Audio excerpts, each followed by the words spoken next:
Bonjour à tous et bienvenue sur The Polymath Experience, l'expérience Polymath. Je suis Polymath, votre hôte, et aujourd'hui, je reçois quelqu'un qui est un des créateurs de contenu de notre secteur qu'on ne peut pas ne pas aimer. Il pourrait à lui seul, avec le contenu qu'il a créé, lancer probablement une université complète sur le Web3. Il a accumulé une quantité énorme de savoir par ses années de recherche et autour des contenus qu'il a créés, et le suivre, c'est s'exposer à de nouvelles opportunités et aussi avec les bonnes pratiques qui vont avec. Et il a une énergie positive, contagieuse, et appréciée de tous. C'est un véritable plaisir de le recevoir aujourd'hui. Je nomme Monsieur TK. Bienvenue. Bonjour et merci à toi pour l'invitation. Mais avec grand plaisir. The Polymath Experience.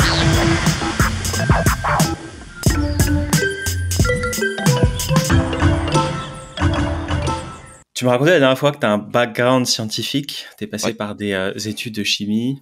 Et est-ce que tu pourrais me relater un peu les choix et les expériences qui ont suivi, qui t'ont fait partir de tout là-bas et qui t'ont amené jusqu'ici, et comment s'est passé un petit peu, se dérouler ce chemin? C'est vrai que donc moi je ne viens pas des études commerciales ou autres, hein. Donc moi je viens du secteur scientifique avec la chimie notamment. Donc je suis diplômé, je suis chimiste de formation. J'ai travaillé pendant 10 ans dans une société, justement dans un département de recherche dans la chimie. Et en fait, si tu veux, donc j'ai pas spécialement de facilité vis-à-vis du monde de la blockchain, des crypto-monnaies, etc. Puisque voilà, je suis pas développeur, je m'y connais pas en code, mais je pense que le fait d'avoir cette réflexion scientifique qui englobe, je vais dire, les crypto-monnaies, ça m'a probablement pas mal aidé pour rentrer dans le bain. Je veux dire, j'ai aussi l'habitude d'utiliser les maths de manière générale. Donc c'est là aussi que je suis pas trop perdu quand tu dois commencer à calculer des rendements, des pourcentages de gains, des pourcentages de pertes, etc. Donc je suis plutôt à l'aise avec ça. Et tu as souligné un point également important. Enfin, on l'a entendu à la façon dont tu t'es exprimé. Je suis aussi plutôt à l'aise en tout cas avec l'anglais, qui, il faut bien le dire, dans la crypto-monnaie fait partie des points principaux, si ce n'est pas le principal. Et bon, de nos jours maintenant, il y a de plus en plus de contenu en français, donc c'est vrai que ça devient de plus en plus accessible pour les communautés francophones. Mais moi, quand j'ai commencé à l'époque en 2016, il y avait quasiment pas de contenu en français. C'était que de l'anglais, du gros anglais technique bien bourrin. Et donc c'est vrai que ça a notamment été une partie du travail que j'ai accompli, qui a été de transposer tout ce savoir qui venait de l'anglais vers le français, pour toucher le public francophone. Enfin, ce travail a été super important. Tu vois, hier j'enregistrais avec Cryptomath. Donc Cryptomath, toi et vous êtes une petite pelletée, on va dire, j'ai pas d'autre mot, de personnes à avoir justement fait ce travail qui était super important, parce que effectivement, moi, il m'a fallu 4 ans avant de me rendre compte qu'il y avait un CTFR. J'avais pas capté, parce qu'avant c'était que les Kobe, tous ces gens-là. Et non, vous avez fait un travail super important pour l'onboarding, et a priori vous avez fait un bon travail, parce que maintenant, là, c'est sur ces 2 dernières années, il est quand même plusieurs fois ressorti qu'il y a une très très belle communauté francophone. Donc bravo à toi. Et justement, tout ce côté scientifique, tout ce côté mathématique, tu penses que ça t'apporte des bénéfices dans comment ça t'aide à garder un peu d'objectivité dans comment tu navigues cet écosystème? Je pense, en tout cas, je pourrais pas le jurer à 100%, puisque on n'est jamais certain de ça, mais je pense en tout cas que ça m'a été utile, notamment pour comprendre comment certaines choses fonctionnaient au niveau, voilà, des blockchains et autres. Je pense que c'est un avantage, comme quelqu'un par exemple qui serait à l'aise avec le code, par exemple un développeur une personne qui travaille dans le développement ou dans les réseaux, elle sera quand même beaucoup plus à même de pouvoir suivre des informations, comprendre ce qu'il fait aussi, hein, parce que bon, faire des choses c'est quelque chose, mais comprendre ce que l'on fait, c'en est une autre. Donc je pense qu'il y a effectivement certains pas dire domaine, mais on peut avoir des petits avantages. Alors ça changera pas. Moi, je connais plein de personnes qui se sont lancées dans le monde de la blockchain, des crypto-monnaies, qui n'ont aucun bagage ni scientifique, ni informatique, ni de développeur, tout ce que tu veux. Des gens qui sont issus justement de métiers, par exemple, comme j'ai rencontré des jardiniers, des maçons, donc vraiment des personnes de tous les horizons, et qui ont pris plaisir justement à découvrir cet écosystème, à en apprendre plus à ce sujet et qui ont vraiment mis les mains, si je puis dire, dans le cambouis pour aller plus loin, quoi, que juste l'étape. Ok, je comprends vaguement ce qui se passe, mais voilà. Donc vraiment, je pense que c'est un avantage, mais c'est clairement pas fermé. Vraiment, n'importe qui peut y aller dans cet écosystème. C'est sûr, n'importe qui peut y aller, mais je trouve que c'est intéressant d'apprendre de chacune des personnes et des bagages qu'elles ont, et ce côté scientifique, ce côté mathématique et factuel, il est important parce que c'est quand même un secteur encore immature et qui est beaucoup drivé par l'émotionnel. Le marketing est super important. Tous les projets qu'on croise cherchent à faire en sorte que tu les achètes. Et il y en a qui sont très bons en marketing, mais qui sont des projets pourris. Il y en a qui sont des projets pourris, mais qui sont très bons, qui sont des très bons projets et qui sont mauvais en marketing. Et du coup, d'apporter un petit peu de scientifique et de mettre en place des méthodes pour son propre développement dans l'écosystème, je trouve ça important. Et je me parle à moi-même en disant ça. Moi, il y a un truc que je trouvais super impressionnant en me baladant un petit peu sur tes réseaux, c'est tu gardes de la hauteur et de la légèreté, même quand tu fais face à ton quotidien à toi, qui est de la toxicité, qui est des messages, des gens qui t'attaquent. Et d'où est-ce que ça te vient, ça? Est-ce que c'est quelque chose que tu as appris sur le tas? Est-ce que c'est quelque chose que t'avais d'avant et que tu as amené ici, ou... Un peu des deux. Je pense, bon, déjà, je pense que ça s'entend à l'accent, mais je suis d'origine belge. Et je pense qu'en Belgique, on a l'habitude de l'autodérision très très élevée, donc je pense que ça aide. Et puis oui, c'est-à-dire que quand quelqu'un qu'on pourrait dire de toxique ou qui a quelque chose de négatif envers toi et qui t'attaque sans raison, parce que comme je dis toujours, quand il y a de la critique constructive, c'est pas du tout un problème. Le but justement, c'est de s'améliorer, d'apprendre, mais de la critique qui est non constructive, où le gars la personne est juste là pour te démolir parce que lui il s'ennuie dans son coin et il se dit tiens, je vais aller casser les pieds à quelqu'un. T'as deux choix, soit tu l'ignores, c'est effectivement une très bonne façon de faire, parce que si tu lui réponds, peu importe comment tu lui réponds, tu vas apporter de l'eau à son moulin et il va continuer à s'entêter. Donc j'ai envie de dire de manière générale, haters gonna hate. Donc tu pourras jamais battre un haters parce que lui c'est sa seule raison d'être. Ou alors tu lui réponds, mais alors en détournant les choses avec un côté un peu humoristique, quoi. C'est vrai que moi je suis parti plutôt dans cette optique-là, avec justement le gros second degré, la grosse autodérision. Et il y a souvent des gens qui me disent justement, comme tu dis, j'en reviens pas que tu continues à leur répondre alors que les gars sont juste là pour bâcher. C'est vrai que moi par exemple sur Twitter, il y a comme partout, comme sur tous les réseaux, il y a des gens très très bien avec qui tu passes d'excellents moments, t'apprends plein de choses.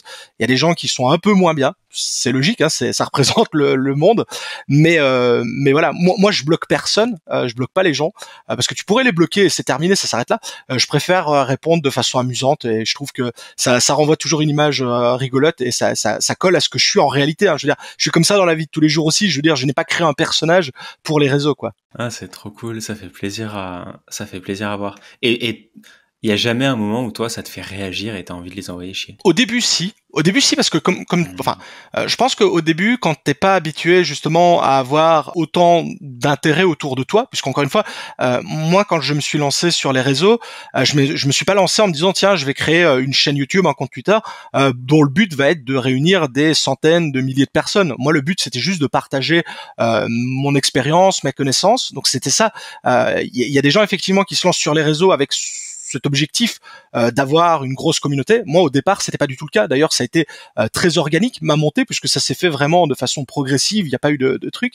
Et donc c'est vrai qu'au début quand t'es pas habitué à ça, quand t'as je sais pas moi 20 personnes qui te suivent et que la 21e vient complètement bâcher sans critique constructive, juste pour le plaisir de je suis frustré, j'ai envie de décharger ma haine sur quelqu'un, au début c'est vrai que tu te remets en question parce que tu dis est-ce que j'ai vraiment fait quelque chose de mal ou est-ce que j'ai fait une bêtise.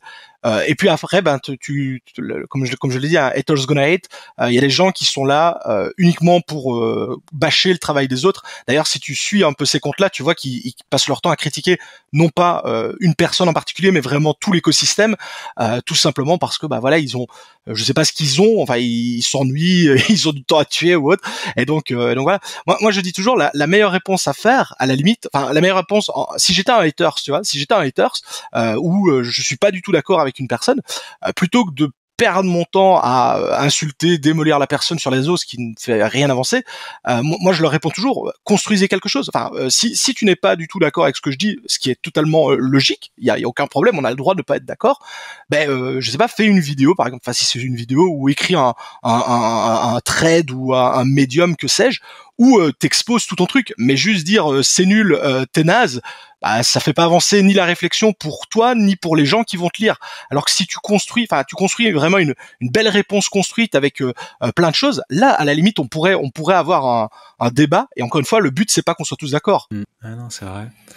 Mais je me pose la question, des fois je me dis, bon moi je les ai pas encore et c'est très bien comme ça, mais je me pose des fois la question de comment je réagirais et comment moi j'aimerais bien les inviter et leur dire ok viens, tu veux parler, viens sur mon live Twitch et viens on va discuter de tout ça et on va voir un petit peu le fondement qu'il y a là-dedans. C'est une très bonne idée. C'est une très bonne idée. Après, je serais curieux d'ailleurs de voir sur 100 personnes, vraiment 100 haters, combien t'en aurais qui seraient d'accord de comme tu dis, de passer dans un live ou dans un truc pour discuter. Encore une fois, le but c'est d'avoir un échange. Donc je serais très curieux de voir combien tu peux avoir de personnes. Vas-y, teste-le et tu me diras quand t'as quelqu'un qui accepte, tu me dis et je viendrai. Je serais très curieux de voir ça. Mais ça ferait des belles conversations, ça ferait du bon contenu et ouais, je serais très friand. Tu te souviens de tes premiers mois, de tes 2 premières années dans le Web3? T'as dit que t'étais arrivé en 2016. C'était quoi tes premiers moves? C'était quoi tes premières décisions, tes premiers investissements? Est-ce que t'as été, comme moi, complètement happé par la folie des ICO ou est-ce que t'as su garder ton sang-froid?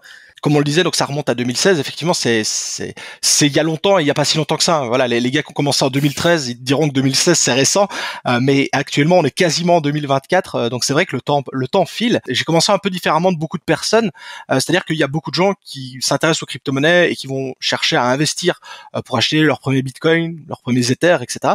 Moi, en tout cas, quand j'ai commencé à m'y intéresser, je l'avais déjà expliqué. En gros, pour faire très simple, si tu veux, moi je cherchais un moyen de gagner un petit peu de sous sur le côté. Donc il n'y avait pas du tout de rêve de je vais devenir millionnaire, je vais gagner plein de pognon ni rien. Moi le but c'était de gagner un petit peu d'argent, un petit peu comme de l'argent de poche pour me payer mes loisirs, quoi, un petit cinéma, un jeu vidéo, que sais-je, quoi. Donc il y avait voilà, je veux dire à l'époque moi j'aurais sorti 50 € sur le mois. J'étais hyper heureux, hein. Il y avait pas du tout de rêve de richesse, de folie, et donc je me suis dit tiens, à ce moment-là j'ai découvert les crypto-monnaies. Et à l'époque, quand j'ai commencé, je me suis dit, ça m'a l'air d'être un peu trop beau pour être vrai. Ça semblait un peu trop beau pour être vrai. Tu sais, t'achètes des jetons virtuels, ça peut prendre de la valeur, etc., etc. Et donc, j'étais moyennement chaud à l'idée de me rendre sur un site internet. Encore une fois, à l'époque, en 2016, on n'avait pas les exchanges comme maintenant. Hein. Je veux dire, maintenant, t'as un beau Binance, tout est bien fait, tu mets ta petite carte bleue, tu vois. À l'époque, c'était très moche. C'était vraiment très moche. Suite à cela, je me suis dit tiens, j'ai pas trop envie de mettre de l'argent sur une plateforme un peu obscure que je connais pas et tout. Et je me suis dit est-ce qu'il y a pas moyen de faire autrement pour obtenir de la crypto-monnaie? Et c'est là que j'ai découvert en fait le minage de crypto-monnaie. C'est comme ça que moi en fait je suis vraiment arrivé dans la crypto. Donc je me suis dit plutôt que de dépenser de l'argent pour acheter mes premières crypto-monnaies, j'avais compris qu'on pouvait faire tourner un ordinateur à la maison et que en laissant tourner cet ordinateur là toute la journée, eh bien il y avait la possibilité de générer un petit peu de crypto-monnaie. Encore une fois, le but encore là, c'était pas du tout de s'imaginer je vais monter une ferme ou autre, hein, c'était juste je fais tourner le PC pendant que je l'utilise pas, puisque comme je disais, moi j'aimais bien, je suis fan de jeux vidéo, je suis avant tout joueur sur PC moi, donc j'ai toujours un gros PC pour le jeu, et donc je m'étais dit tiens, je vais le faire tourner le temps que je l'utilise pas, le temps que je suis au boulot, le temps que je fais autre chose. Et c'est comme ça en fait que j'ai obtenu mes premiers Ethereum, parce que forcément à l'époque on pouvait miner de l'Ether, et donc j'ai miné de l'Ether au début sans trop y croire, parce que pareil, hein, on te dit tu vas obtenir des jetons virtuels, mais là t'as pas encore des euros, hein, t'as pas encore des euros en poche. Et puis j'ai un petit peu miné, j'ai essayé pour une fois de revendre, et effectivement j'ai bien vu qu'il y avait la possibilité de récupérer cet argent sur son compte bancaire, et je me suis dit ok, j'avais retiré cet aspect arnaque scam, et je suis parti dans cette grande aventure qui est la crypto-monnaie. C'est comme ça que j'ai fait mes premiers pas dans l'écosystème. Ah, c'est génial, j'adore ta la simplicité avec laquelle tu as abordé les choses et le côté tellement organique et naturel de je vais tester, je vais voir ce que ça donne et comme quoi ça marche bien. On a vraiment trop ce truc de l'hyper croissance dans dans notre société en général, mais dans l'écosystème aussi. Et en fait, tu vois que au final il faut faire les choses bien avec répétition et au final ça fonctionne et ça a l'air d'avoir bien fonctionné pour toi. Sur le côté création de contenu, parce qu'il y a quand même beaucoup de gens qui veulent essayer de faire ce que toi tu fais aujourd'hui et il y a des niches qui se créent et qui vont continuer de se créer et toi tu es très généraliste mais il y a toujours ce besoin de bons créateurs de contenu. Toi qui connais du coup une certaine réussite depuis un certain temps, c'est quoi quelles sont, tu penses, les meilleures leçons que tu as apprises ces dernières années qui ont fait de toi quelqu'un de bon et d'efficace dans ton activité? Je pense que la première chose, enfin la plus importante, c'est de faire des choses qui nous plaisent. Donc si tu as envie de devenir un créateur de contenu dans un domaine, ici on va parler en lien avec les crypto-monnaies, mais je pense que ça s'applique vraiment pour n'importe quel type de contenu.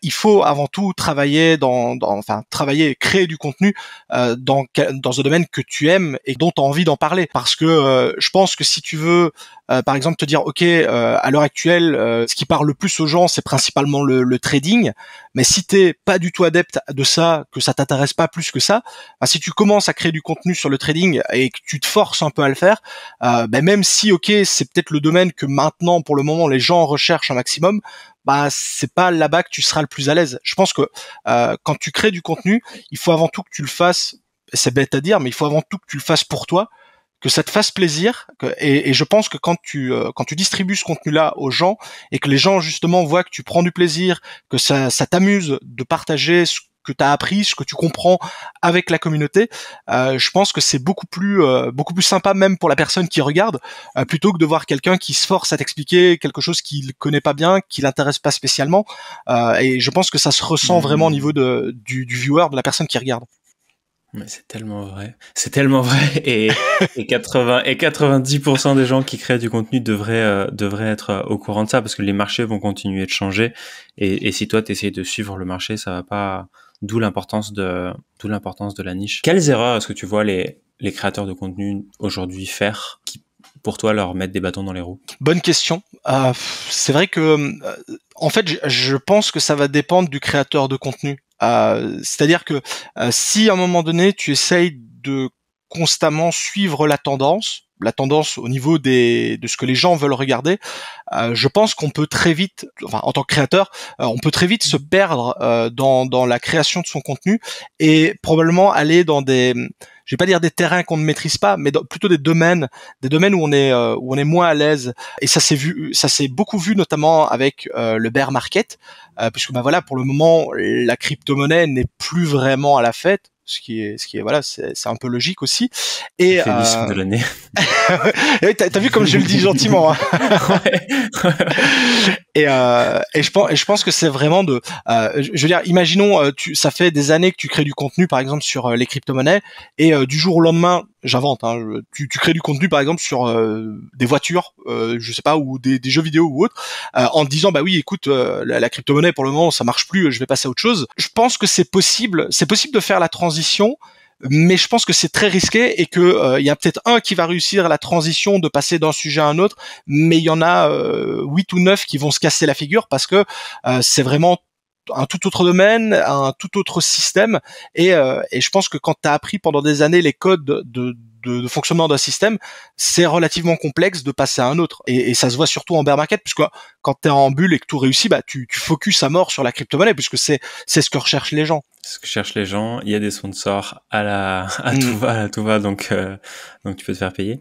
Tu penses que un jour tu commenceras à créer du contenu, parce que ton contenu il s'est quand même élargi au fil des années, forcément, parce qu'il y a de plus en plus de choses qui se passent. Est-ce que tu penses qu'un jour tu iras créer du contenu sur d'autres sujets? Alors effectivement, comme tu l'as dit, mon contenu, au départ, si tu prends mes toutes premières vidéos, c'était vraiment axé que sur le minage, parce que c'était vraiment le domaine que j'appréciais. Une année ou deux après, il y a eu beaucoup la vague, tout ce qui était les nodes, le masternode, le staking, qui indirectement, alors ça fonctionne pas du tout comme le minage, mais l'objectif est le même, hein, donc c'est sécuriser un réseau, être rémunéré pour cela. Et donc forcément, moi, ça m'a très fortement intéressé également comme le minage, même si ça fonctionne pas de la même manière. Et c'est vrai que j'ai d'un mono-sujet, si je puis dire, je suis passé à plusieurs sujets, mais qui sont toujours en lien, bien entendu, avec la blockchain. Comme je le disais, moi, par exemple, je suis très mauvais en trading. Bah, c'est vrai que c'est pas trop à moi de venir donner des cours aux gens de trading, parce que, enfin, sauf s'ils veulent perdre de l'argent, ça c'est possible. Mais c'est vrai que moi, j'ai déjà eu l'envie de créer du contenu, mais dans un tout autre domaine. Et je m'y suis jamais lancé parce que, bah, justement, la peur d'aller sur autre chose. Comme je le disais, moi, je suis joueur, gamer, et donc, bah, forcément, tu te dis, tiens, à un moment donné, j'essaierais bien, par exemple, de faire du contenu gaming, parce que, voilà, pareil, c'est un sujet et un domaine qui m'intéresse. Mais je pense que si je devais faire ça, je le ferai pas avec ma chaîne actuelle, parce que justement ça, tu fais un grand écart complet, hein, le monde de la finance. Je pense que si je devais faire ça, je recrée une chaîne en expliquant que voilà, j'ai un autre domaine. Mais à l'heure actuelle, vu tout le temps que me prend la chaîne actuelle, je vois pas comment, enfin, le peu de temps que j'ai qui me reste, je le passe justement à jouer. Donc si c'est pour ne plus jouer et refaire des vidéos, à un moment donné, il faut aussi profiter de la vie. Et donc voilà. En tout cas, à l'heure actuelle, c'est pas prévu. C'est pas prévu. Ok. Mais en tout cas, on sait potentiellement vers quoi tu iras. Et j'ai bientôt fini sur le côté créateur de contenu. Mais c'est quoi un peu ta ligne de conduite sur présenter, ne pas présenter? Quel est ton processus de due diligence? Comment est-ce que tu abordes ce sujet-là pour, toi pouvoir vivre mais préserver ta communauté et préserver les gens qui te font confiance? Ouais, bah c'est une très bonne question. Avant toute chose, il faut vraiment, pour le coup, que le projet m'intéresse. C'est-à-dire que honnêtement, hein, tous les jours, je reçois, pas dire des tonnes, mais tous les jours, je reçois des propositions de création de contenu sponsorisé, et au final, j'en accepte très très peu, puisque c'est des sujets qui me concernent pas ou qui me touchent pas. Puisque il y a plein de fois où je dis, enfin les gens qui me contactent, il y a plein de fois où je dis, écoute, en fait, on serait tous les deux perdants, puisque moi, d'une part, je vais devoir faire une vidéo sur un sujet qui m'intéresse pas. Donc ça va se ressentir.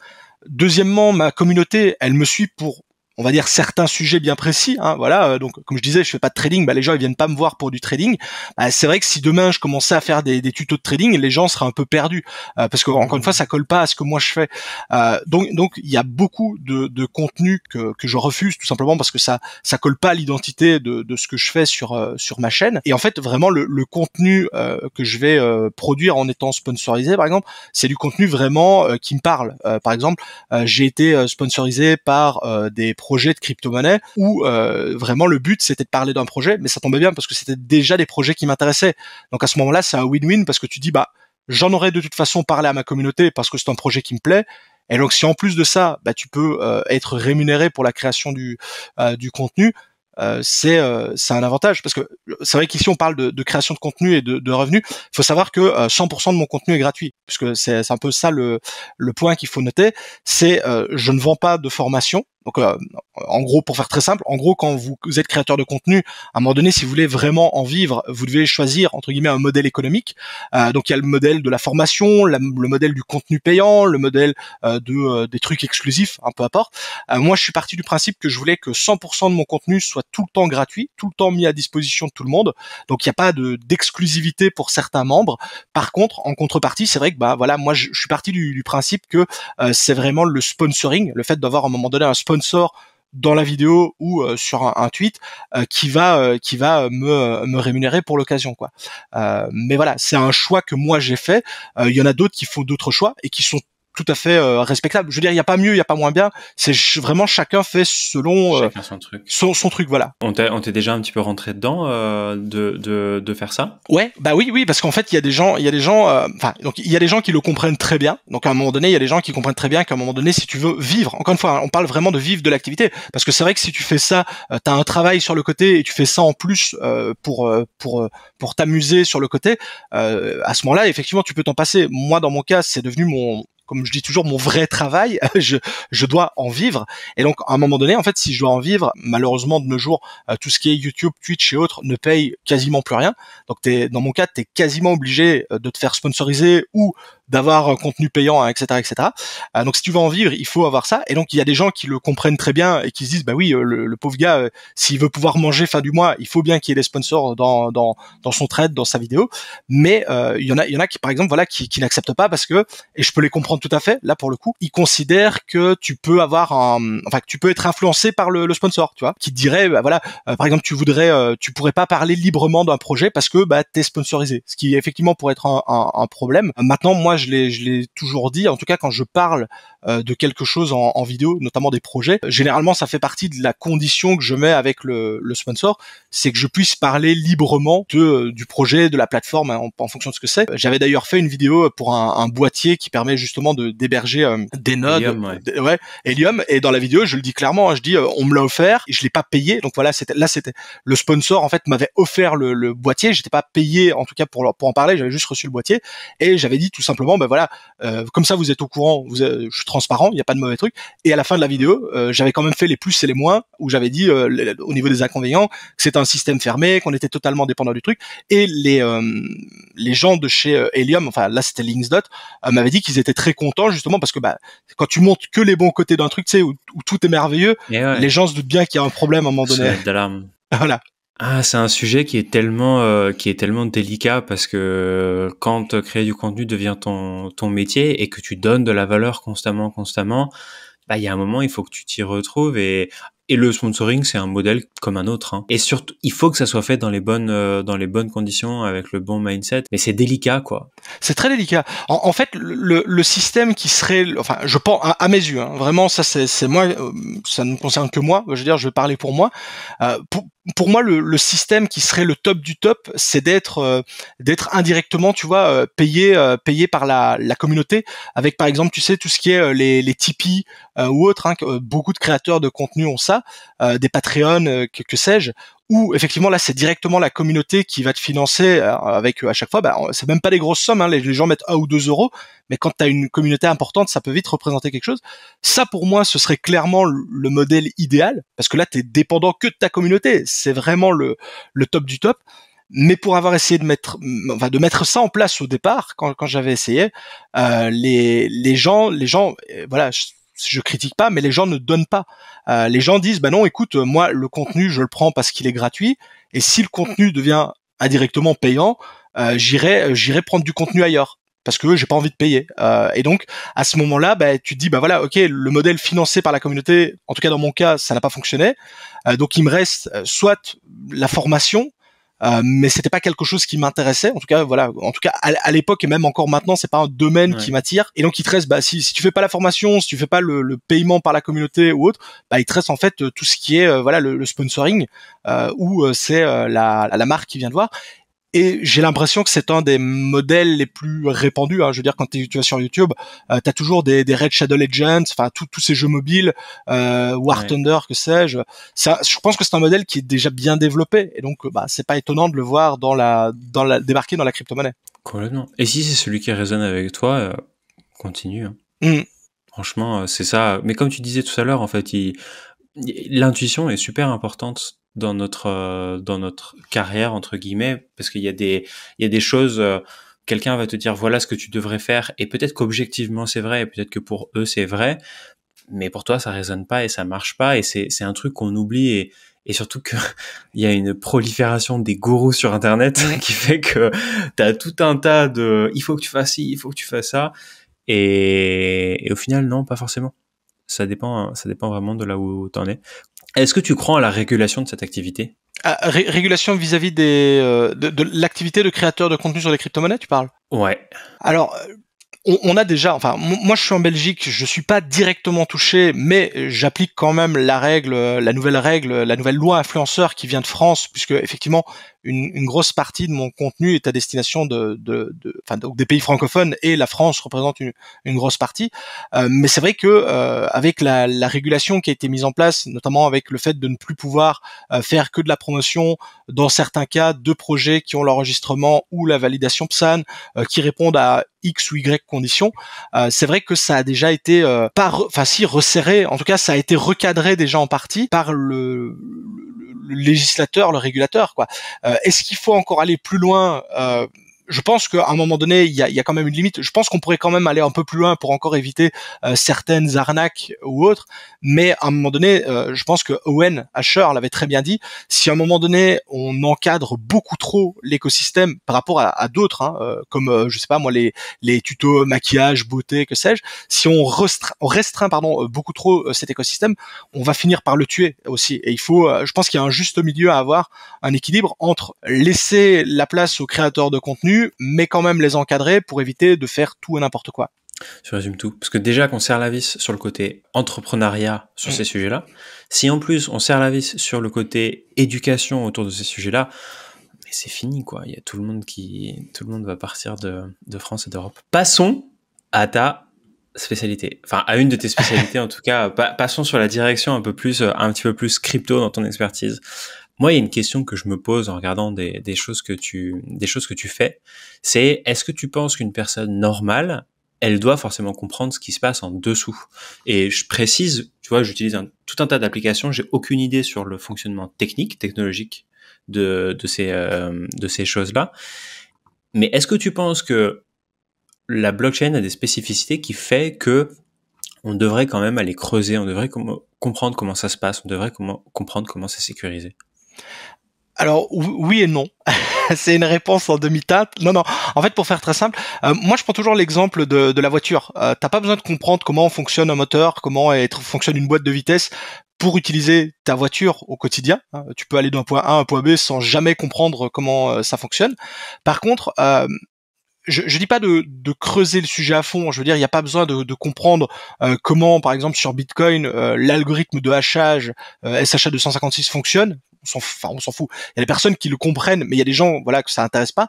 Par contre, comprendre les grandes lignes, encore une fois, vaguement comprendre comment fonctionne un moteur, vaguement comprendre comment fonctionne une boîte de vitesse, je pense que pour une personne lambda, voilà, ça peut être qu'un avantage de comprendre un petit peu ce qu'elle fait, et notamment par exemple quand elle réalise une transaction. Voilà, je réalise une transaction, j'envoie de la crypto-monnaie de mon portefeuille A vers le portefeuille B d'un ami. T'as pas besoin de comprendre comment fonctionne le processus, soit de minage, soit de staking, mais ne serait-ce même que de comprendre, ok, ma transaction va être introduite dans un bloc, ce bloc va être validé, scellé par des mineurs pour être envoyé de l'autre côté, etc., etc. Le strict minimum, je pense que ça peut pas faire de mal, ça peut être que plus intéressant.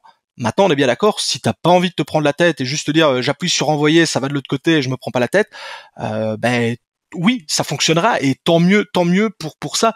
Mais comme je pense que ça vient du côté scientifique, ça, le fait de vouloir un petit peu comprendre ce qui se passe derrière, un petit peu plus que juste ok ça fonctionne et c'est cool.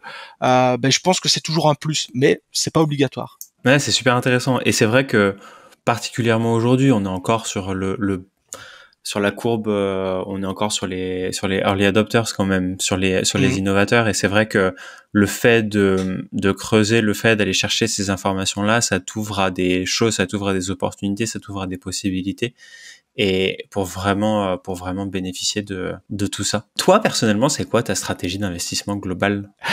Globalement, en fait, donc moi, il faut savoir que je suis entre guillemets un gros fainéant. C'est-à-dire qu'en fait, et c'est comme ça en tout cas que moi j'ai attaqué justement l'écosystème des crypto-monnaies avec le minage, le staking, les nodes, etc., etc. En fait, je suis parti du principe que j'ai du temps à consacrer à ça au niveau donc de mon investissement dans les crypto-monnaies, mais j'ai pas envie d'y consacrer tout mon temps. Et donc, s'il y avait des méthodes, des techniques, par exemple, qui me permettrait de générer de la crypto-monnaie de façon passive, sans devoir constamment tous les jours regarder si tout se passe bien, eh bien, pour moi, ce serait l'idéal. Et heureusement pour moi, dans l'écosystème des crypto-monnaies, comme on l'a dit, il existe donc d'une part le minage, d'autre part, enfin le minage, donc le proof of work, et d'autre part le proof of stake, qui sont deux consensus de validation et de fonctionnement des blockchains. Eh bien, en opérant sur l'un comme sur l'autre, tu peux générer de façon passive des crypto-monnaies et donc indirectement un revenu. Ça va te demander de travailler à un instant T pour mettre tout en place.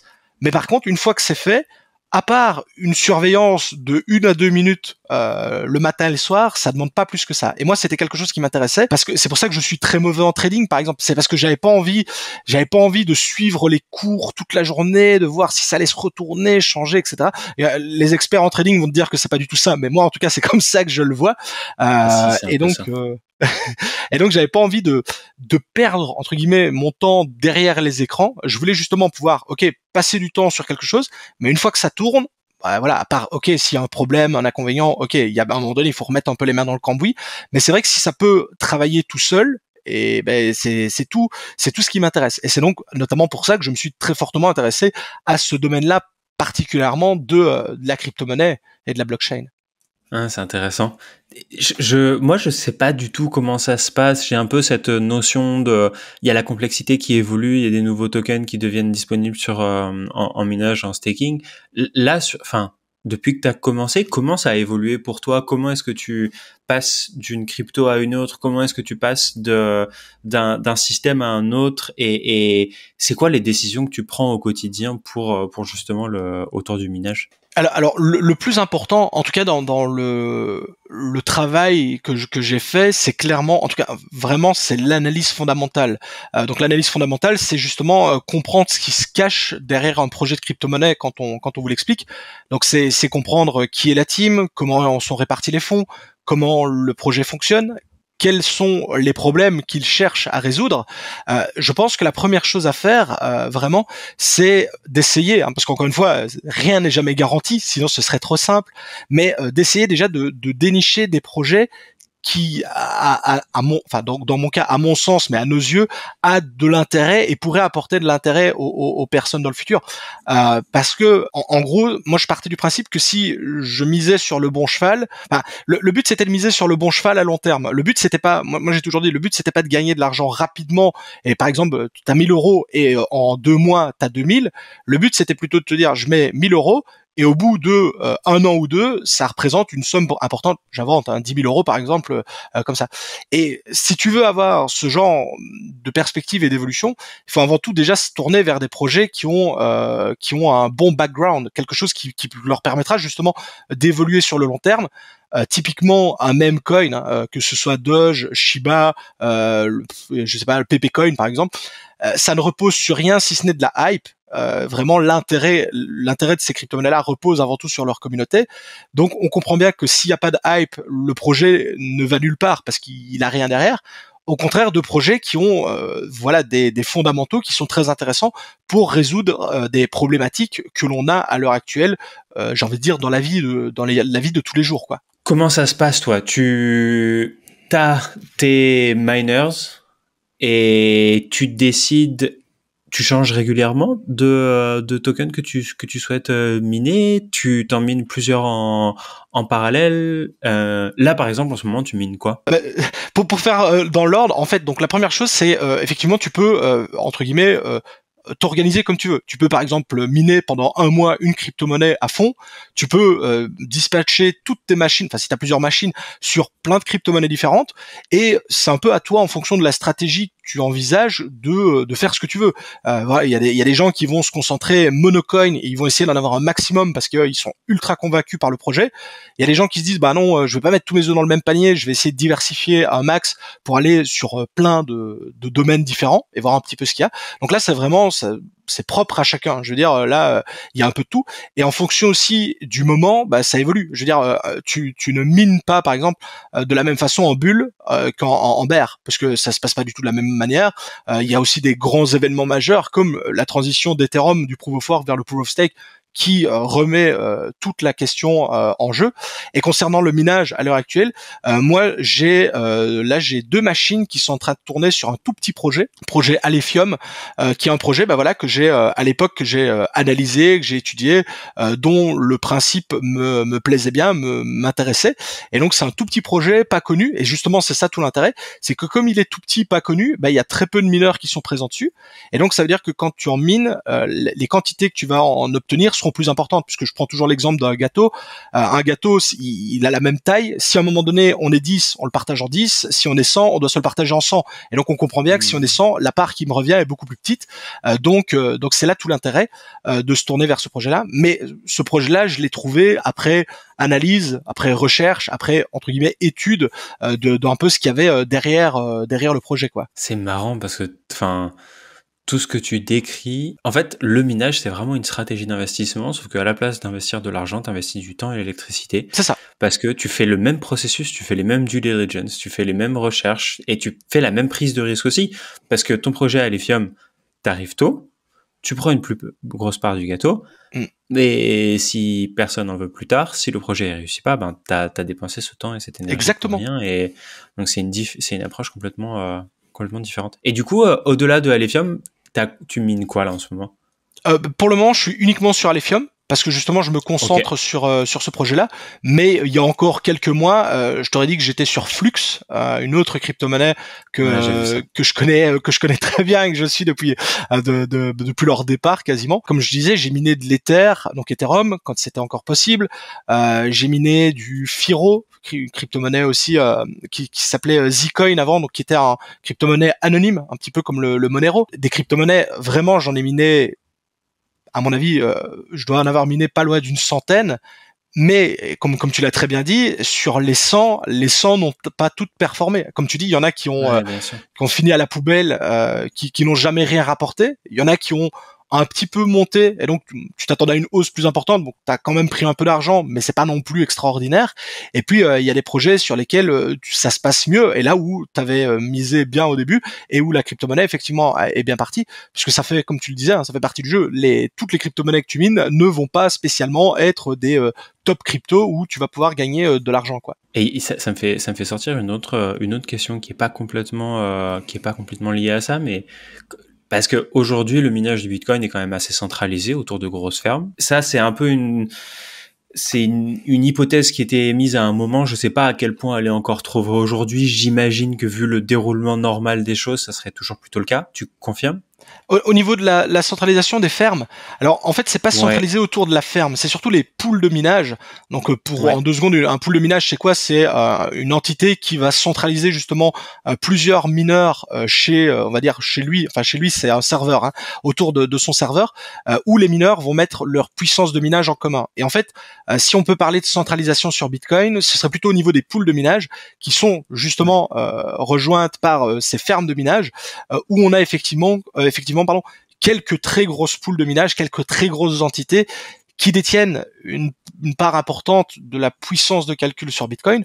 Le gros avantage, si je puis dire, du minage, et particulièrement sur Bitcoin, c'est que si demain la ferme de minage dont on parlait se dit tiens, je vais plus aller chez le tout gros, mais je vais peut-être aller chez son concurrent qui est un peu plus petit, eh ben je vais dire, c'est pas très compliqué. S'il a beaucoup de machines, ça va lui prendre un peu de temps parce qu'il faut juste reprogrammer quelques trucs, mais ça se fait encore facilement. Donc ça, c'est vrai que c'est un peu le truc. Mais on a une centralisation autour de certains gros pools de minage. Bah déjà, est-ce que tu vois ça comme étant un problème pour la viabilité, la durabilité d'un réseau? Je pense pas. En tout cas, pas pour Bitcoin, parce que comme on l'a dit, si jamais ça devait devenir problématique, il suffirait que les fermes se dispatchent sur les autres. Donc vraiment, faut savoir que déjà les plus grosses fermes de minage, les plus grosses poules de minage, n'ont pas de vocation à nuire au réseau. Ça va à l'encontre de leurs intérêts puisqu'elles gagnent de l'argent si elles jouent le jeu. Donc pour un pool de minage, ce serait complètement stupide d'aller contre le réseau Bitcoin en voulant faire des choses entre guillemets illégales sur son réseau. Et si jamais, ça s'est déjà vu par le passé, je pense que c'était en 2013 ou en 2014, où à un moment donné il y avait un pool de minage qui avait plus de 50% de la puissance totale de hash sur son réseau. En fait, elle a tout simplement fermé ses portes aux nouveaux mineurs qui voulaient rejoindre, donc il n'y avait plus possibilité de rejoindre ce pool, et ils avaient augmenté les frais qu'ils prélevaient, tout simplement pour pousser les mineurs, enfin une partie des mineurs dehors, juste le temps que on rééquilibre le réseau, et ça s'est fait en quelques jours. Donc c'est pas un problème, mais ça peut être un problème, mais c'est pas un problème. Ah, mais du coup, ça enlève un petit peu la seconde question que j'avais, qui était que est-ce que pour d'autres réseaux qui sont naissants et qui voudraient utiliser proof of work ou une variante, il y aurait un intérêt à pousser à ce que les utilisateurs individuels fassent eux-mêmes le minage, quelle que soit leur machine. Ça arrive très souvent. En fait, sur les très petits projets, imaginons par exemple, tu n'as que 50 mineurs sur un tout petit projet, bah, tu peux très vite avoir de la centralisation. Il suffit même qu'il y ait dans le tas, un des mineurs qui ait pas mal de machines, que ce soit par exemple une ferme de minage, bah, il va directement drainer une énorme partie de la puissance de hash indirectement.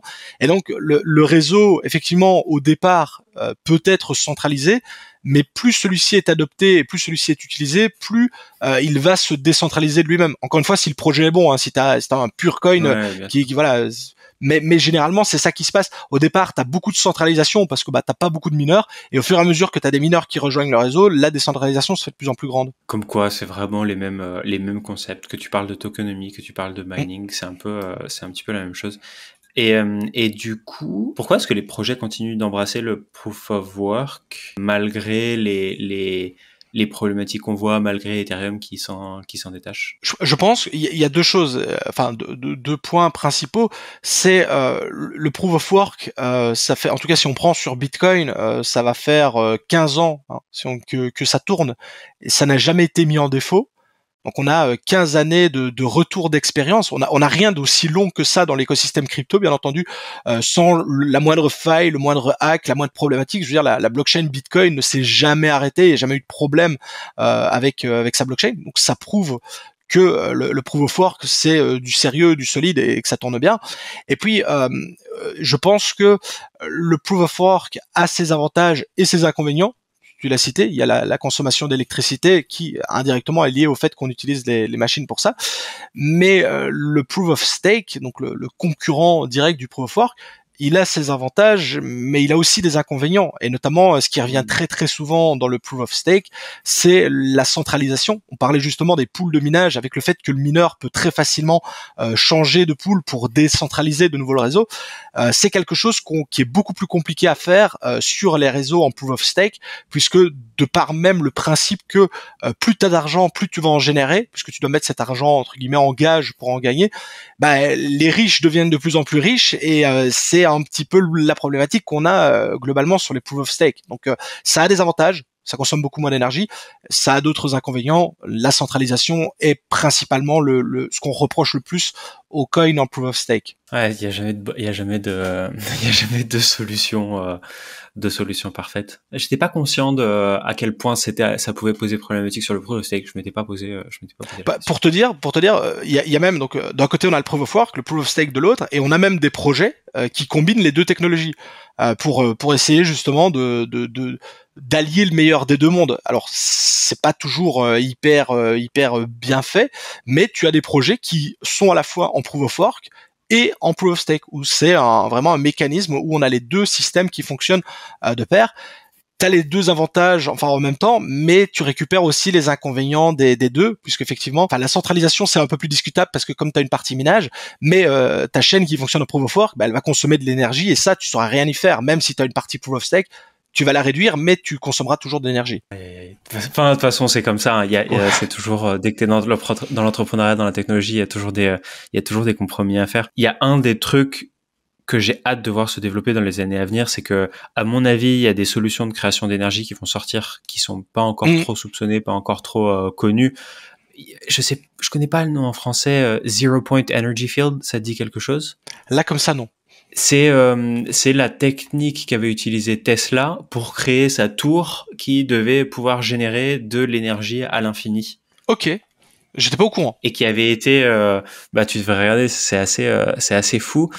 Et qui avait été, c'était JP Morgan à l'époque qui avait fait foirer son projet.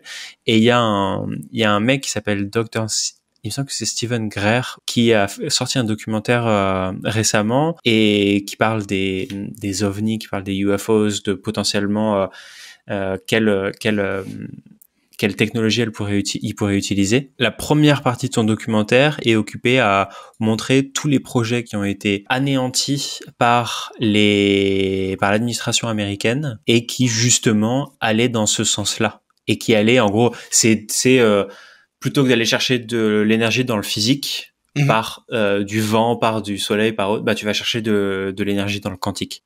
Et à ce moment-là, si on arrive à aller là-dedans, bah le proof of work ne pose plus autant de problèmes. Par contre, si on fait beaucoup avancer le quantique, pas forcément sous le pan énergie, mais sous le pan informatique, bah là il y a un autre problème qui se pose sur le proof of work. Et là, ça par contre, je voulais te demander à toi, parce que j'ai jamais eu de réponse qui m'ont encore vraiment satisfaite. Qu'est-ce qui se passe une fois que l'ordinateur quantique a vraiment avancé? Alors, moi en tout cas, j'avais posé la question à un prof d'université qui était spécialisé dans le domaine. Donc ça vaut ce que ça vaut. Voilà, il est quand même prof à l'université, qui travaille dans le quantique, mais voilà, c'est un avis parmi d'autres. Il m'avait tout simplement expliqué qu'en fait, contrairement aux ordinateurs classiques, les ordinateurs quantiques, ils sont programmés pour fonctionner d'une seule façon, et notamment dans une seule façon de calculer. À l'heure actuelle, les ordinateurs quantiques que l'on est en train de développer ne sont pas du tout conçus sont pas programmés pour décoder, si je puis dire, l'algorithme de minage qui est sur Bitcoin. On va parler de Bitcoin ici, donc le SHA 256. Ils sont pas du tout pensés et étudiés pour faire ça. C'est-à-dire que à l'heure actuelle, si jamais on voulait avoir un ordinateur quantique qui attaquerait par exemple Bitcoin, le réseau Bitcoin, il faudrait reprendre de tout depuis le départ. Donc on doit tout oublier, tout ce qu'on a programmé pour les ordinateurs quantiques, on oublie tout, on repart de zéro et il faut tout reconstruire. Donc ça c'est le premier cas. Donc déjà on voit qu'on a cette petite sécurité où au fait on y calcule pas entre guillemets de la bonne façon que pour ce genre de tâche. C'est un peu ce qui nous sauve. Mais il m'avait expliqué, entre autres, que si, imaginons, on avait des gens qui se disent, bah non, tout compte fait, on va en faire un vraiment pour décoder le SHA 256 et de ça. Il m'avait expliqué qu'il y avait beaucoup plus intéressant à faire que d'attaquer Bitcoin à partir de ce moment-là, puisque le SHA 256, c'est une méthode de cryptage, en tout cas de hachage plutôt, qui est utilisée dans énormément de domaines, et notamment tout ce qui concerne la finance, les cartes de crédit et autres.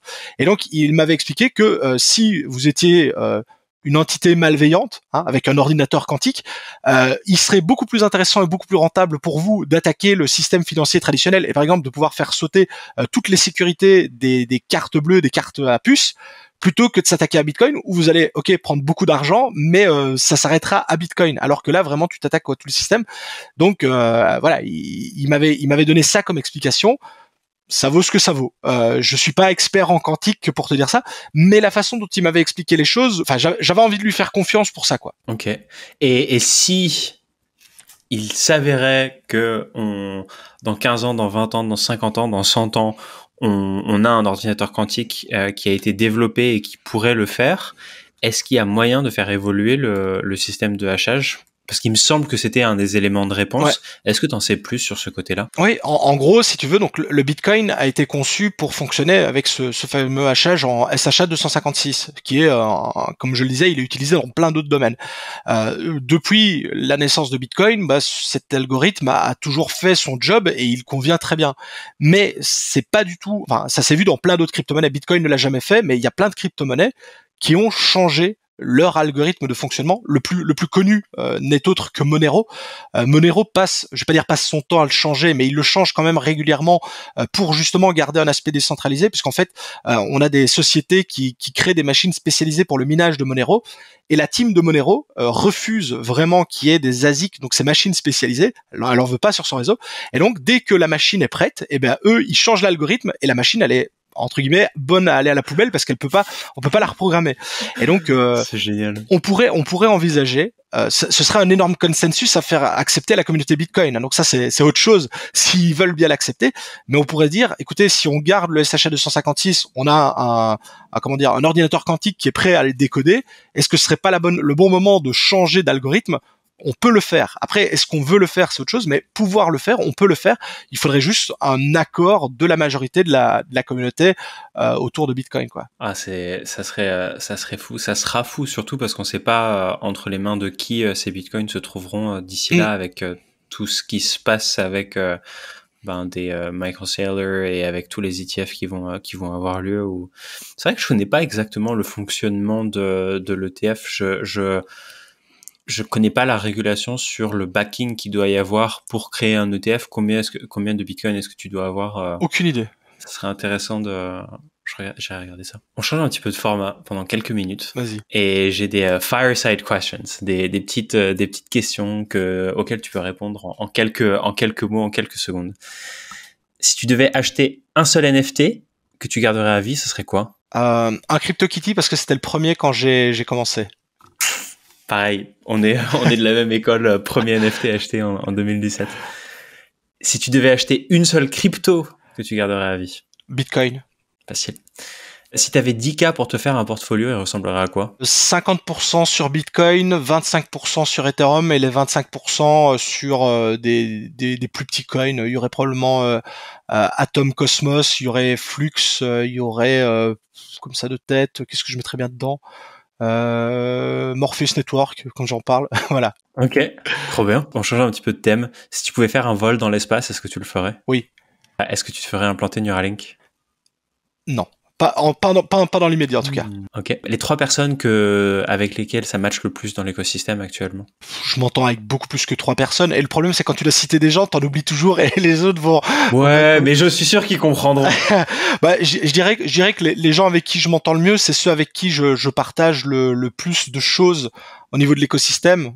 Donc ce serait, je dirais, je vais en oublier, mais je vais mettre Coin du Mineur, donc le Coin du Mineur, Elon Flux, et je mettrais bien Kaiser ou Jean la Bricole, mais voilà, un des deux. Si tu veux en ajouter 2 ou 3, tu peux y aller. Hein, je vais citer Karek, Molol, non, voilà. Le mec sort son Twitter et c'est ça, ouais. Il fait toute la liste des gens qui suivent. Une chose que les gens en ligne ne savent pas de toi. Le temps que je passe à jouer sur le PC. Et une chose que les gens en ligne pensent de toi et qui n'est pas vrai. Étonnamment, il y a énormément de gens qui pensent que je suis français. Mais moi, tu parlais de ton accent tout à l'heure. Des fois, il ressort un petit peu, mais je trouve que tu te fonds dans la masse.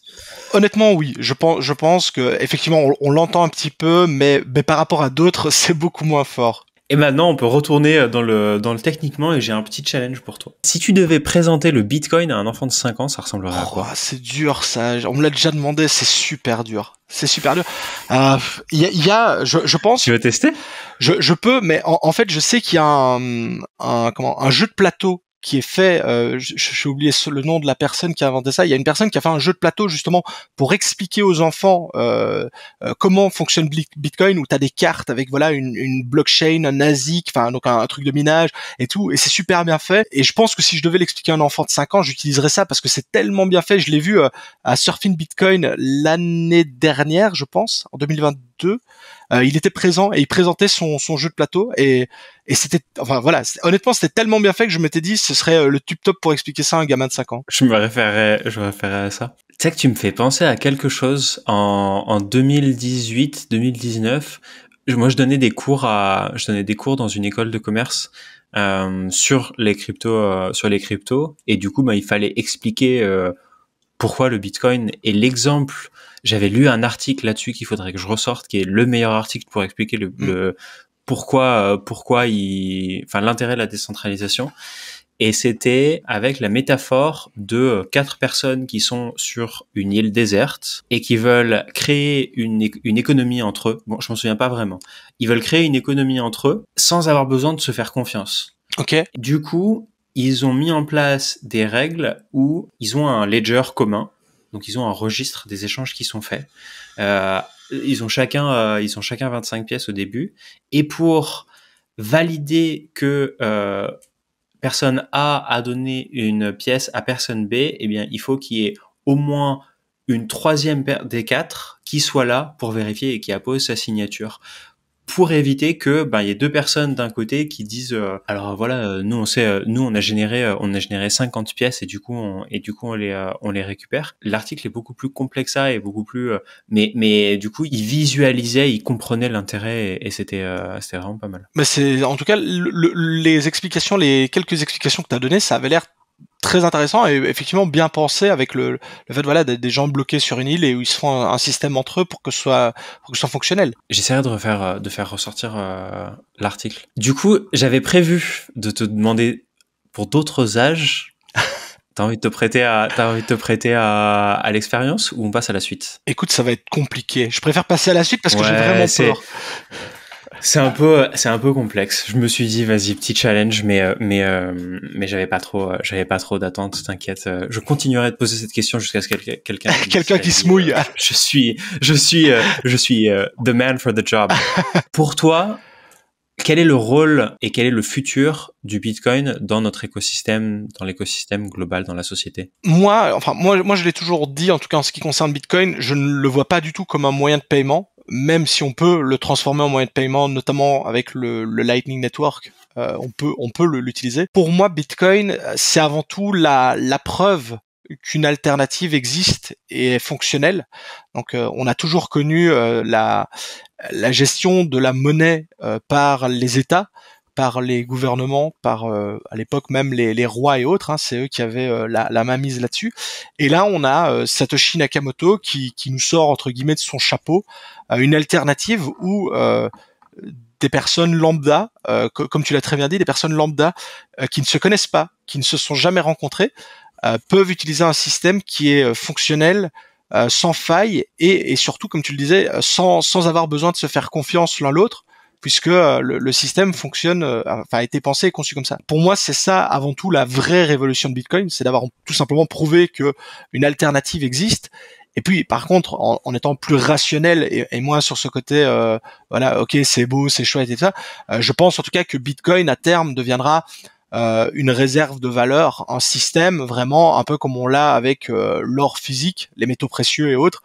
Je pense qu'à terme Bitcoin deviendra voilà à un moment donné une forme de réserve de valeur, une façon de sécuriser ou de protéger plutôt de protéger plutôt que de sécuriser ses finances, son investissement vis-à-vis d'autres choses. Mais c'est vrai que la plus belle réussite, c'est d'avoir montré qu'une alternative existait. Très beau, j'adore la réponse. Quand on discutait la dernière fois, on parlait très vite du mining et effectivement, comme on le disait à nouveau là à l'instant, ça pouvait être vu comme un des points faibles du réseau. Mais toi, tu m'as parlé du proof of useful work. Comment est-ce que ça marche et comment est-ce que tu vois l'impact que ça pourrait avoir sur le Bitcoin si ça peut être implémenté ou sur d'autres monnaies? Donc en fait, c'est le proof of useful work, c'est en fait un constat qui est celui dont on parlait tout à l'heure, que lorsque l'on fait du minage, on consomme de l'énergie pour faire fonctionner les machines, les ordinateurs, et ces calculs, enfin les calculs qui sont réalisés par ces machines, même si c'est pas réellement des calculs, mais bon, pour faire simple, on va dire que c'est des calculs, ne servent à rien si ce n'est effectivement tirer au sort la prochaine personne qui va valider le bloc et donc empocher la récompense. C'est-à-dire que on fait tourner des milliers de machines au travers de la planète pour le plaisir de les faire, enfin pour le plaisir, ça sécurise le réseau, ça participe à son contrôle, mais voilà, ça n'apporte rien de plus. C'est la critique qu'on fait souvent sur Bitcoin. Les gens te disent, enfin les gens qui ne sont pas dans Bitcoin te disent, bah oui, vous faites tourner, vous consommez, on te remet toujours ça à la taille d'un pays. Hein, c'est la Hollande, c'est l'Allemagne, ça dépend hein, de l'étude, ça change à chaque fois.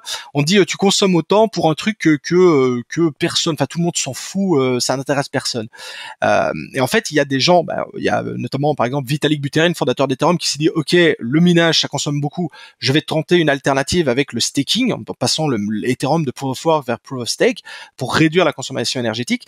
Et il y en a d'autres qui ont une autre vision, qui se sont dit en fait le minage ça fonctionne super bien, c'est super intéressant parce qu'on a beaucoup de machines avec beaucoup de puissance de calcul, mais plutôt que de l'utiliser juste pour tirer une personne au sort, on pourrait utiliser cette puissance de calcul pour faire des calculs utiles, on va dire, dans la vie de tous les jours, notamment par exemple de la réplication de protéines pour tout ce qui est la biologie. On peut l'utiliser pour faire des prédictions météorologiques, puisque c'est typiquement les prédictions météorologiques, c'est un truc qui consomme des ressources de malade pour anticiper comment les vents, les pluies, les nuages vont se déplacer. Également pour du calcul d'objets stellaires, enfin de trajectoires d'objets stellaires, pour suivre la trajectoire d'une météorite, d'une comète, et voir un peu calculer comment elle pourrait se déplacer par rapport à tout un tas de choses.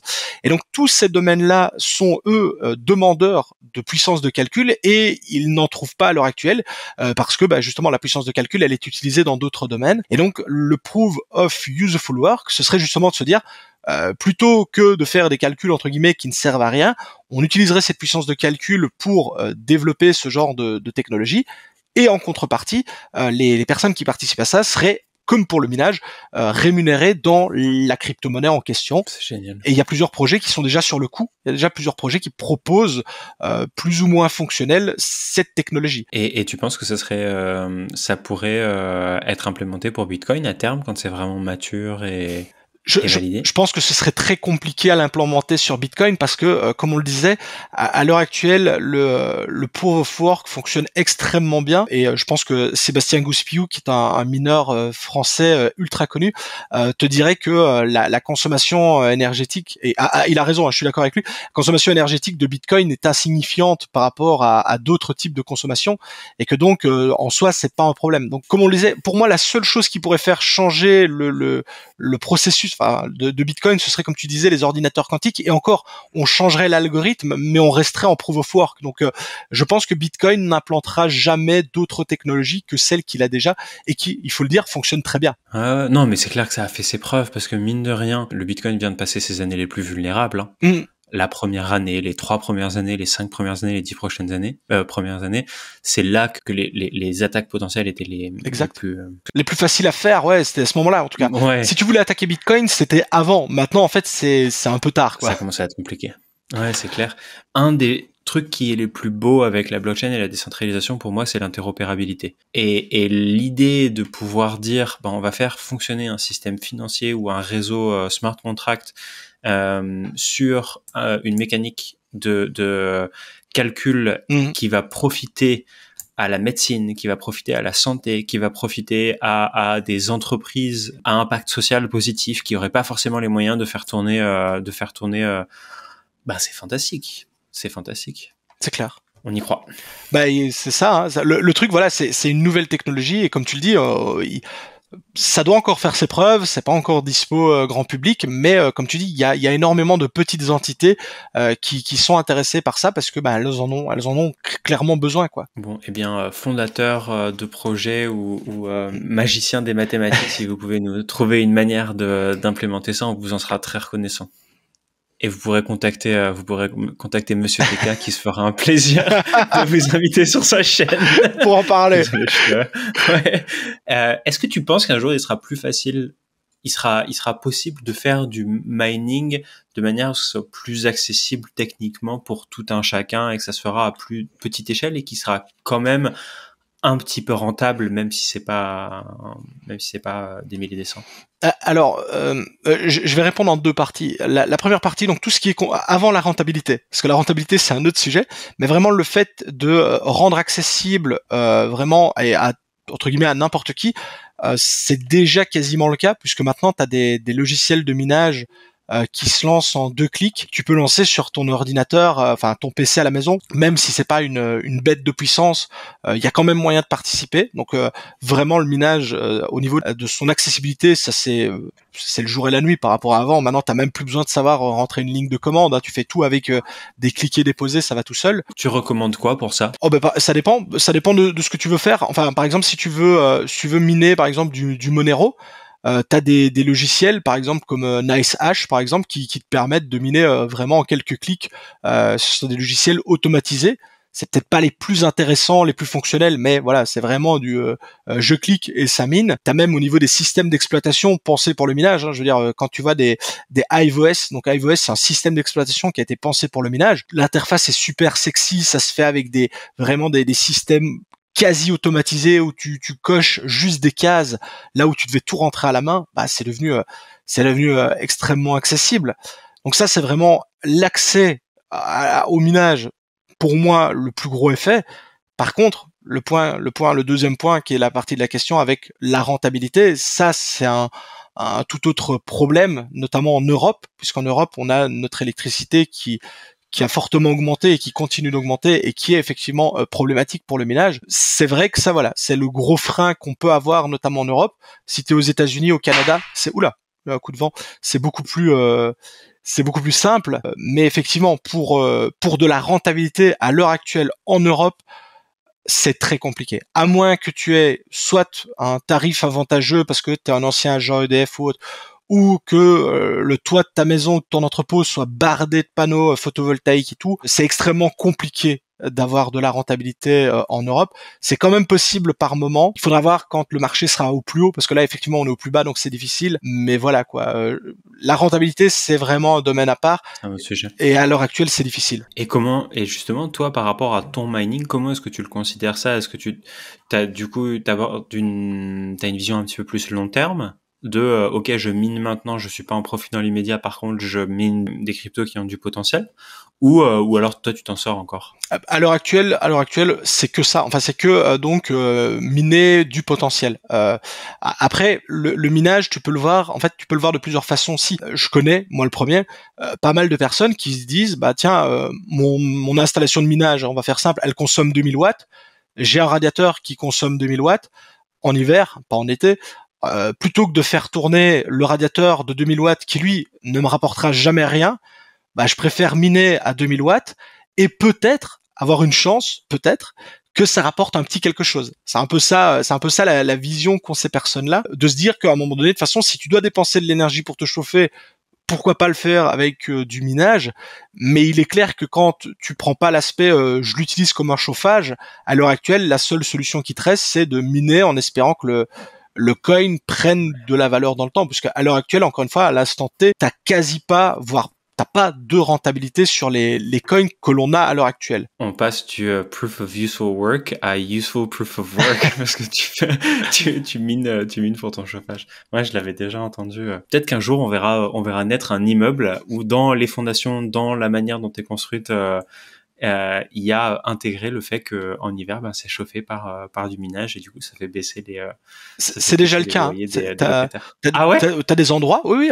Donc je sais au Canada, ils ont un petit bout de quartier qui est chauffé justement par des ASIC Bitcoin, donc des machines qui minent le Bitcoin, où ils utilisent la chaleur, enfin ils récupèrent la chaleur pour la transférer dans le pas le quartier, mais donc dans le système de chauffage. C'est un système de chauffage collectif et ils réutilisent la chaleur.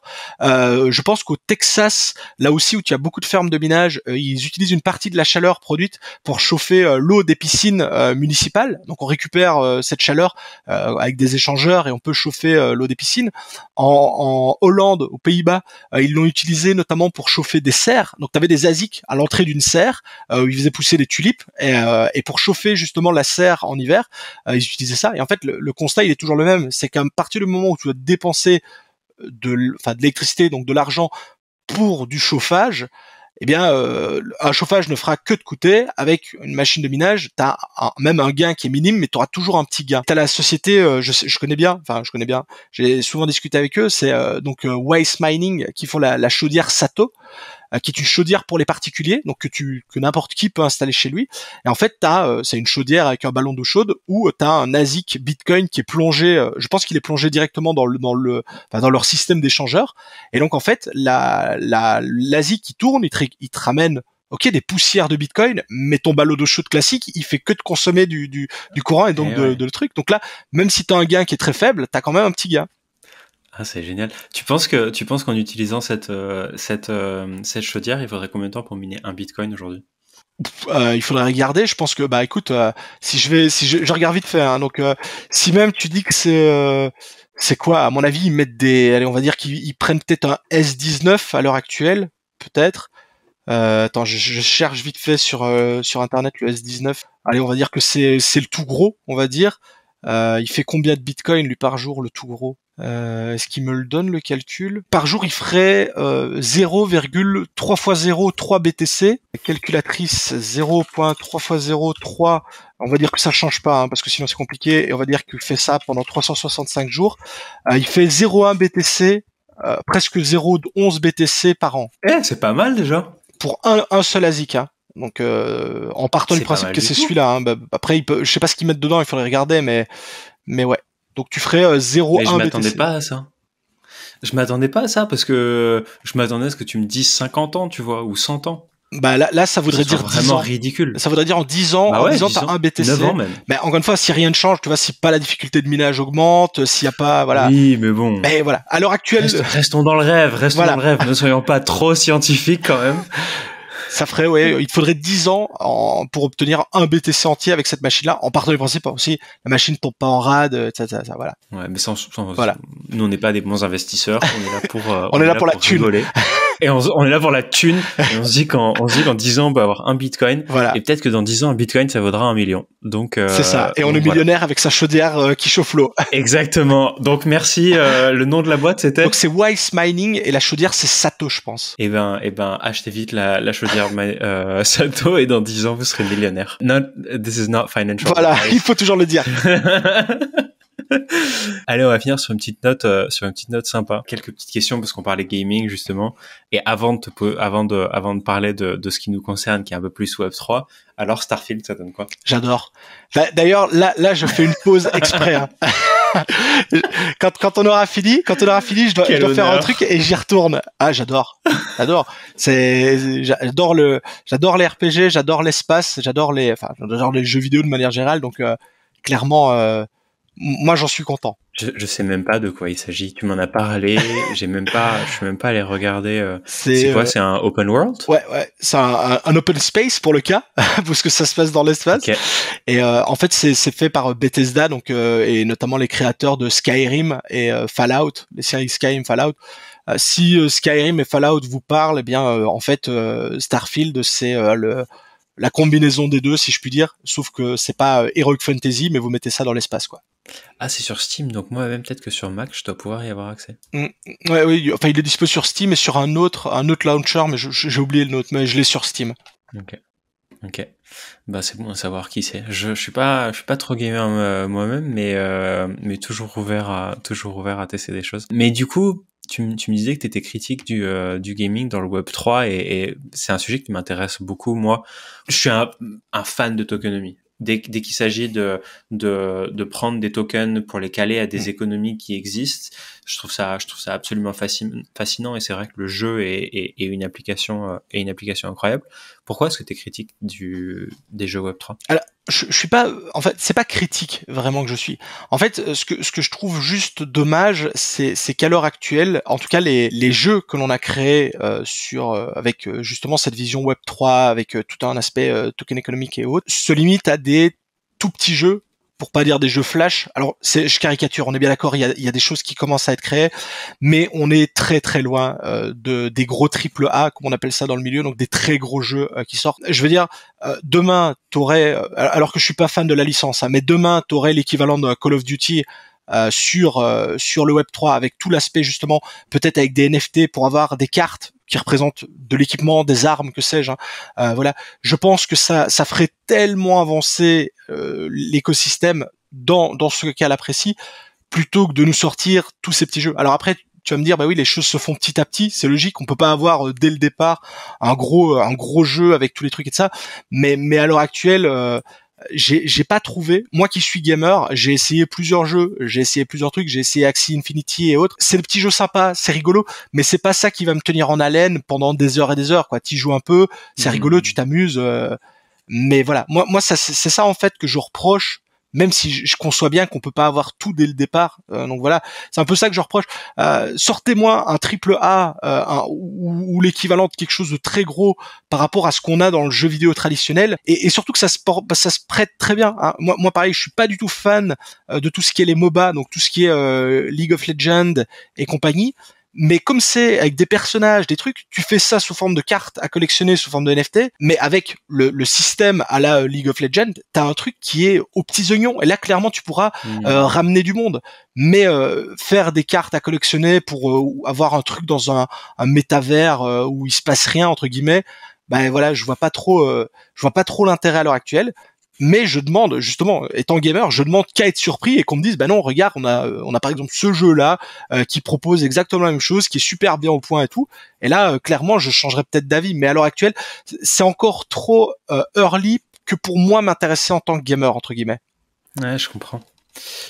Ouais, c'est intéressant parce que le truc qui me vient en tête, moi, c'est que si aujourd'hui on sortait un jeu qui est triple A niveau gameplay, je suis prêt à parier que vu qu'on maîtrise pas encore la tokenomics à appliquer à ça serait pas viable et du coup on se retrouverait dans 5 ans avec un super jeu mais auquel plus personne veut jouer parce que c'est une économie qui est réelle. Donc on peut pas la changer, on peut difficilement la rééquilibrer et je pense tu connais Treasure DAO?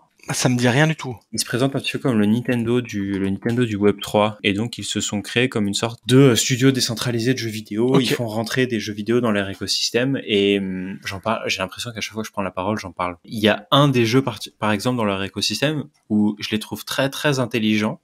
Ça s'appelle Tales of Elyria. Ouais, je l'ai là sous les yeux. Tu l'as sous les yeux? Ouais, justement, j'étais en train de regarder, là je l'ai sous les yeux. Eux, c'est vraiment top parce qu'ils ont pris l'approche Lean, donc Lean Development, avec Minimum Viable Product. Eux, ils ont fait Minimum Viable Economy. Donc, ils commencent avec un token, ils commencent avec des NFT de personnages, avec des NFT de potions et de toutes ces choses-là. Ils gardent encore la main sur comment le supply est distribué. Okay. Ils rééquilibrent parfois. Et ils le font dans un feedback loop qui est semi-ouvert avec la communauté. Ils créent leur jeu.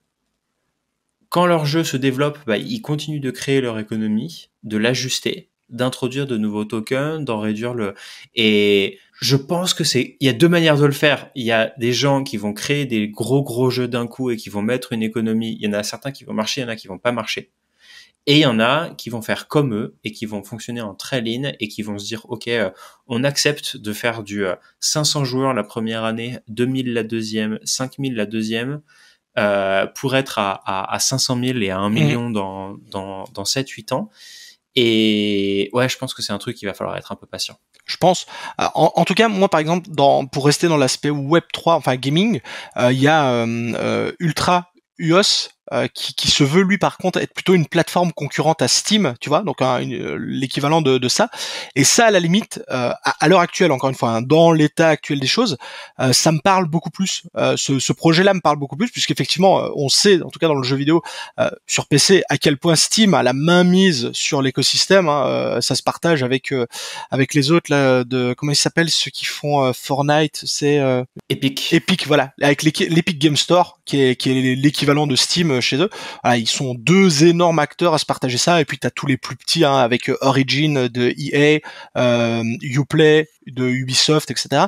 Voilà, avoir un acteur qui fait la même chose mais version Web3 et autres, ça me parle. Par contre, ils ont le même problème au niveau, c'est qu'actuellement leur launcher ne propose encore une fois que des tout petits jeux. Ça commence à grossir, on est d'accord, mais on est encore très loin d'avoir le prochain Call of Duty, Battlefield ou que sais-je. Hein. On est là-dessus, mais ça va dans le bon sens. Ouais, ça viendra petit à petit. Il faut être patient. Parce que après, le monde, notre économie globale va perdre beaucoup de productivité. Hein, quand on va se retrouver à avoir des gros jeux très bons et qui fonctionnent et sur lesquels il y a une économie réelle, là, notre workforce, notre main-d'œuvre, elle va être complètement décimée. TK. Oui. Merci beaucoup. Avec plaisir. D'être venu. Est-ce que tu as quelques derniers mots à nous partager? La scène est à toi avant de se quitter. Oh, écoute, non, moi je pense que globalement on a parlé d'un peu tout et on a abordé pas mal de sujets. Je dirais juste continuer à être curieux, continuer à vous intéresser à la blockchain, à la crypto-monnaie de manière générale, et continuer d'apprendre, parce que je pense que même quand on pense avoir tout appris, il y a encore des nouvelles choses. Donc il y a largement de quoi faire. C'est sûr. Merci beaucoup d'être venu. Si vous, auditeurs, êtes encore là, avez écouté toute cette conversation, merci beaucoup. N'oubliez pas de nous suivre, n'oubliez pas de nous laisser un petit commentaire. Vous savez la valeur que ça a pour un effort minime. En tout cas, n'hésitez vraiment pas à aller suivre TK aussi. Super personne. Si vous ne l'avez pas encore compris, il a quand même vraiment votre intérêt à cœur. C'est quelqu'un qui est très aligné, qui est très intègre, et il faut préserver ces acteurs très importants de l'écosystème. Merci à vous et à la prochaine pour un nouvel épisode. Merci, ciao.